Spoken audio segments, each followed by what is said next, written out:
প্রিয় দশম শ্রেণীর শিক্ষার্থী বন্ধুরা, তোমরা যারা ভৌত বিজ্ঞানী 3 মার্কস থেকে 100% কমন পেতে চাও, তোমরা সঠিক প্ল্যাটফর্মে প্রবেশ করেছো।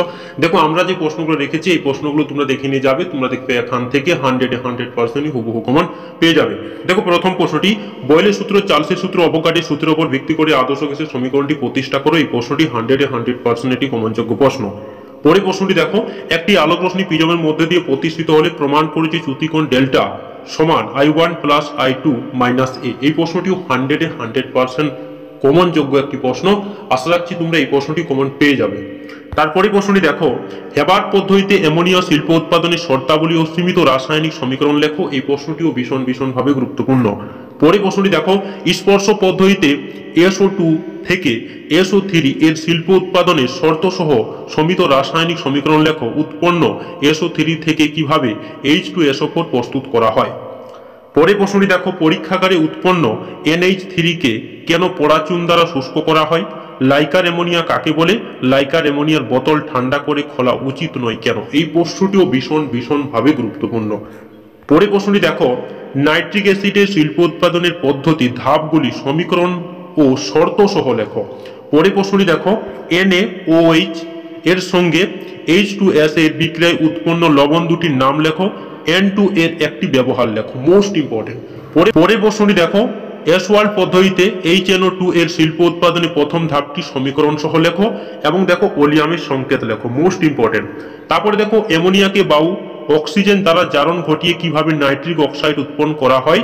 অনুঘটকের নাম ও শর্ত উল্লেখ সহ লেখো এবং বিক্রিয়াটি সীমিত রাসায়নিক সমীকরণ লেখো। দেখো, এই যে প্রশ্নগুলো আমরা রেখেছি বক্স করে, এই প্রশ্নগুলো তোমরা দেখে নিয়ে যাবে। তোমরা দেখবে এখান থেকে একটি প্রশ্ন 100% গ্যারান্টি দিয়ে বলছি, তোমরা এখান থেকে একটি প্রশ্ন হুবহু কমন পেয়ে যাবে। প্রশ্নটি দেখো, তাপ পরিবাহিতা বা তাপ পরিবাহিতাঙ্ক কাকে বলে, এর এসআই একক কি। এই প্রশ্নটিও ভীষণভাবে গুরুত্বপূর্ণ প্রশ্ন।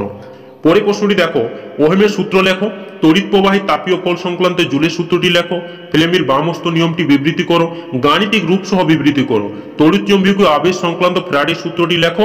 পরবর্তী তড়িৎ প্রবাহ বলতে কি বোঝো। দেখো, এই যে প্রশ্নগুলো আমরা রেখেছি সূত্রগুলো, এখান থেকেও তোমরা একটি প্রশ্ন কমন পেতে চলেছ। এই প্রশ্নগুলো কিন্তু ভীষণভাবে গুরুত্বপূর্ণ। পরে প্রশ্নটি দেখো, তরলের আপাত প্রসারণ গুণাঙ্ক কাকে বলে। গ্যাসের ক্ষেত্রে আপাত প্রসারণ গুণাঙ্ক হয় না কেন। দেখো, এই যে প্রশ্ন আমরা রেখেছি এখানে, এই প্রশ্নগুলো তোমরা দেখে নিয়ে যাবে। তোমরা দেখবে এখান থেকে কিন্তু প্রশ্ন কমন পাবে। এই প্রশ্নগুলো কিন্তু মোস্ট ইম্পর্টেন্ট রয়েছে, তাই আমরা এই প্রশ্নগুলো বাছাই করে রেখেছি। এবং তোমাদের যে ফুল সাজেশন, সেই ফুল সাজেশনটি আমরা এখানে দেখো অধ্যায় ভিত্তিক রেখেছি।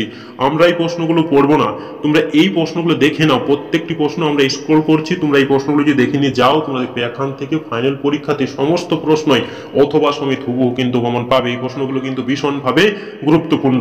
তো তোমরা দেখে নাও। দেখো, দ্বিতীয় অধ্যায় থেকে গ্যাসের আচরণ থেকে দেখে নাও। এই প্রশ্নগুলো কিন্তু প্রত্যেকটি প্রশ্নে ভীষণভাবে গুরুত্বপূর্ণ রয়েছে। তবে আমরা দেখো যে প্রশ্নগুলোতে হলুদ কালিতে হাইলাইট করে রেখেছি, এই প্রশ্নগুলো কিন্তু তোমাদের অভ্যাস করতেই হবে। তারপরে দেখো, রাসায়নিক গণনা থেকে দেখে নাও। এই প্রশ্নগুলো কিন্তু প্রত্যেকটি প্রশ্নই ভীষণভাবে গুরুত্বপূর্ণ। দেখো, এই প্রশ্নটি আমরা 100% গুরুত্বপূর্ণ হিসাবে রেখেছি। দেখো, বাণিজ্যিক জিঙ্কে 35% ওষুধ দিয়ে আছে। এরূপ 50 গ্রাম জিঙ্কি অতিরিক্ত লঘু H2SO4 এর সাথে বিক্রিয়া ঘটালে কি পরিমাণে হাইড্রোজেন উৎপন্ন হবে। Zn সমান 65.5। দেখো, এই প্রশ্নটি কিন্তু 100% কমনযোগ্য প্রশ্ন। এবং দেখে নাও, এই প্রশ্নগুলো আমরা পড়ছি না, ভিডিওটি অনেক লম্বা হয়ে যাবে, তাই তোমরা এই প্রশ্নগুলো দেখে নাও। এবং এই প্রশ্নগুলো তোমরা যে দেখে নিয়ে যাও, তোমরা দেখবে এখান থেকে প্রশ্ন কমন পেয়ে যাবে, কারণ এই প্রশ্নগুলো মোস্ট ইম্পর্টেন্ট প্রশ্নগুলো আমরা রেখেছি।